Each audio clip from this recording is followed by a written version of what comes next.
Fala galera, beleza? Faz dias que eu não posto nada, né? Então vamos lá, vamos fazer uma postagem aqui. Vai ser sem corte, sem edição, vai ser sem melhoramento nenhum.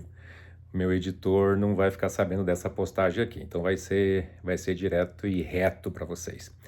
Vocês sabem que eu tô, né? Quem tá acompanhando o Instagram, quem tá vendo nos outros canais, sabe que eu tô aqui nos Estados Unidos, que eu vim passar um mês de férias aqui para acertar a documentação, para não ficar muito tempo fora também do Brasil, daqui dos Estados Unidos, depois que eu consegui o Green Card. E pensei, vou passar um mês lá e já acerto questão de carteira de habilitação, né? Já renovo ela, porque quando você fica mais do que eu tinha, né? A minha CDL aqui, minha habilitação, para dirigir caminhão, só que quando você fica mais de 4 anos fora, depois do vencimento dela, você tem que refazer. Tem que começar como se fosse começar do zero. E isso que eu fui fazer. Mas isso que eu vim fazer também. Vamos por partes, então. Qual que foi a ideia de vir para cá? Quando você tem o Green Card, você não pode ficar fora dos Estados Unidos por muito tempo, porque senão eles vão alegar que você não precisa do Green Card. Então, se você não precisa do Green Card, você não tem por que ter. Eles podem cancelar. Então, todo aquele processo que você fez de conseguir o Green Card, de fazer todos aqueles pagamentos que são bem caros para você conseguir o Green Card, ele pode ser comprometido e você pode ter ele cancelado. E depois tem que começar o processo de novo.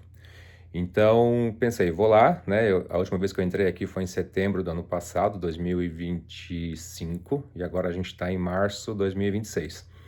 Então, primeiro ponto, quando eu fui passar a imigração, o agente de imigração já me perguntou quando que foi a última vez que eu estive aqui. Eu falei, setembro. Tentei explicar para ele, não teve conversa. Foi setembro. Aí ele perguntou, então, quanto tempo fora? 6 meses fora? Eu falei, sim, 6 meses fora, porque ainda estou acertando documentação, tudo mais. Aí ele pegou o Green Card, mostrou para mim assim, falou, tá vendo isso aqui? Uma vez que você tem isso aqui, você tem que morar nos Estados Unidos. Eu falei, sim, eu sei, mas não é assim, você tem que morar. Mesmo porque eu apliquei para minha esposa agora em dezembro de 2025 e o processo dela, depois que o Trump parou tudo, né? Tudo não, mas vários dos vistos aqui de imigração, então o processo dela vai demorar bastante. E como que eu faço para vir para cá se eu tenho que vir sozinho, né? O ideal seria esperar que o documento dela também saísse. E não é só isso, eu tenho um emprego no Brasil, eu tenho né, a pós-graduação que eu estou fazendo, então não é bem assim largar tudo e vir para cá. É uma ilusão pensar que você vai fazer isso de uma vez. Não, não é assim que funciona. Tenho minhas obrigações no Brasil e tenho que cuidar da minha vida no Brasil também, né?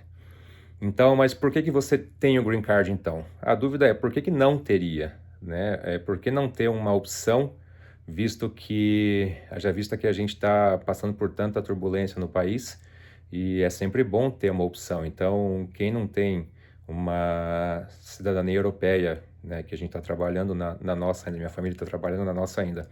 Então, se você não tem a cidadania europeia ainda, que te dá uma opção de você, se acontecer alguma coisa, poder buscar algo melhor para você e para tua família em outro lugar, por que não, né? Ter o Green Card. O Green Card é uma boa opção, com certeza. Vou tentar manter ele o máximo que eu puder, mas também eu tenho que ter consciência que a minha vida, por enquanto, está no Brasil. Então, tenho meu trabalho, tenho minhas obrigações no Brasil, vou mantê-las no Brasil. E vim para cá basicamente para entrar, para fazer o registro da entrada, né, para não ficar muito tempo fora. Tirando isso, a conversa com o agente de imigração, ele autorizou, passei, beleza, entrei. Entrando aqui, eu dei entrada num documento chamado I-131. Esse documento, fiz a solicitação para poder ficar fora dos Estados Unidos por mais 2 anos, sem ter risco de perder o Green Card. Então, depois que esse documento, né, se for aprovado, que eu fiz a aplicação dele na semana passada, ele pode levar um tempo ainda para vir a resposta dele, e você tem que estar aqui nos Estados Unidos para poder aplicar para esse documento. Então, eu espero que a resposta saia até o dia 27, porque é quando, de março agora de 2026, que é quando eu retorno para o Brasil. Então, essa documentação tem que vir o retorno deles, porque eu tenho que fazer a minha biometria e tem que estar aqui. Então, e é um documento que custa caro, custou $630 para aplicar. E aí o advogado queria cobrar mais $600, eu acabei fazendo por conta inteligência artificial e outras pesquisas, acabei fazendo por conta essa aplicação. E eu acho que foi bem, eu acho que fiz bem, e eu acho que vai dar certo. Vamos torcer para isso. Então, coloquei nessa justificativa que eu estou estudando ainda no Brasil e minha pós-graduação acaba só no final desse ano, e também a questão da documentação da minha esposa, que é para ficar pronta, né? Esperamos aí que nos próximos 2 anos, ou pelo que eu vi no site, até estava coisa aí de 100 meses. 100 meses são 4 anos, então é muita coisa, né? Já pensou se eu tenho que vir para cá e ela não pode? Então a gente cai naquilo que ela vem para cá me visitar, fica 6 meses e volta, então a gente vai ter que pensar muito bem. Por isso que eu digo, quando você busca uma coisa, tenha muita consciência de que cuidado com o que você pede, que pode ser que você consiga e depois você tem que dar conta do que você pediu, né? Beleza, cheguei, apliquei o documento, aí fui depois na Secretaria de Estado na outra semana, porque tem algumas restrições aqui de mobilidade. E no estado que eu tô aqui em Michigan, tudo é longe. Então, se você pretende fazer uma caminhada, saiba que você não tem calçadas para você caminhar. Então, muitas vezes as calçadas terminam e você tem ali 1 milha para você fazer de trajeto caminhando lado a lado com os carros ou então na grama. Então, saibam que nas grandes cidades americanas, sim, a mobilidade é mais fácil, mas nas menores ou mais afastadas, você tem a cultura do carro. Então, se você não tem o carro disponível, você tem que se virar. E esquece bicicleta, esquece outras formas aqui, porque é muito difícil, é muito perigoso fazer esse tipo de movimentação. Então, consegui chegar lá no DMV, que é o Departamento de Secretaria de Estado, para fazer. Fui fazer, levei comprovante de endereço que eu tenho no meu nome, levei comprovante bancário também que eu tenho no meu nome, entreguei para eles. E ele perguntou, quer fazer o teste já? Eu falei, vamos fazer já o teste, porque como não, né? Eu já tinha habilitação. E fui fazer o teste, ciente de que eu ia conseguir passar já de primeira. Então, fui fazer o teste tanto para a CDL, que é a carteira de motorista de caminhão, né? A Commercial Driver License, e assim como a normal mesmo, né? Para veículo de passeio. Mas a minha surpresa qual que foi? 50 perguntas, você só podia errar 11. Eu acabei errando 13 perguntas da primeira parte. Algumas pegadinhas, algo assim que você fala, não, isso aqui não é possível que isso aqui é a resposta certa. E você não responde certo e errou. E não tem como voltar atrás. Beleza, primeira etapa. A segunda etapa tinha mais 30 perguntas, podia errar 8, acabei errando 11 também, não consegui passar. A primeira era conhecimentos gerais de caminhão e tipo algumas pegadinhas e não deu muito boa. A segunda era mais sobre a parte de engate, desengate, outras coisas também específicas de caminhão e algumas palavras novas, alguns termos que eu não conhecia, então acabei também rodando nessa segunda. Mas aí teve a terceira, então eram 4 etapas. A terceira etapa era sobre legislação comum, beleza? Tive acho que de 8 erros que podia ter, tive 2 erros, então passei. E a última era sobre placas, sinalização, tudo mais. Aí nessa não tive nenhum erro, também passei. Então, dos 4 testes, 2 eu passei, 2 eu não passei. Os que eu não passei foi exatamente da CDL. Aí, beleza, foi dado sequência na carteira normal, né, para veículo leve, de boa. Aí, no mesmo momento, já faz um teste de visão na própria DMV ali, você já olha e já responde para ele uma linha, beleza, passei. E também você já paga na hora, foram $25 para poder fazer todo o processo, imagine, né? Todo o processo $25. Então, aí eu consegui autorização para poder fazer o teste prático. Aí o teste prático foi marcado para o próximo domingo.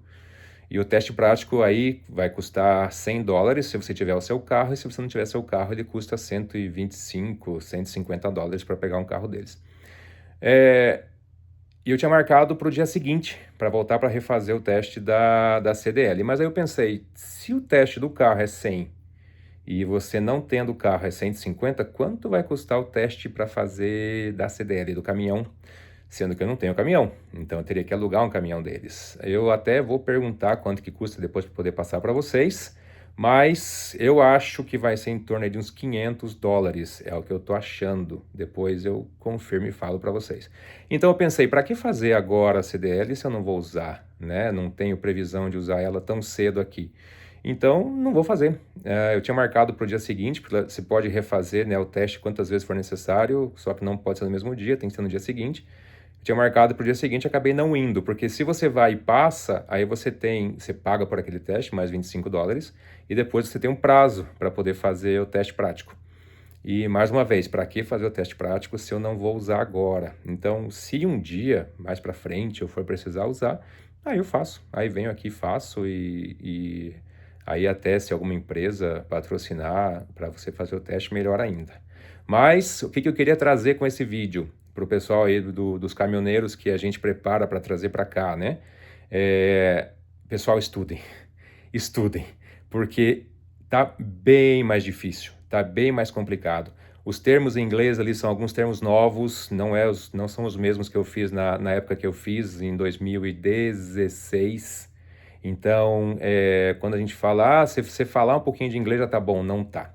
Estudem, façam, estudem bastante inglês. Se tiverem chance, usem a IA, usem a internet, busquem informações sobre simulados para fazer os testes também de caminhão. Então, não só quem participa do processo comigo, né, dos 4 motoristas que já estão no processo aí encaminhados, mas os outros também do grupo, são mais de 140 pessoas no grupo que têm interesse em fazer imigração para os Estados Unidos, e por enquanto já adianto para vocês, está tudo parado com essa administração que tá hoje em dia aqui, né, com o governo Trump, está tudo parado. E se voltarem as job offers, as contratações aí de motoristas, vocês têm que estar preparados, tá? Então estudem, estejam prontos, porque não é fácil.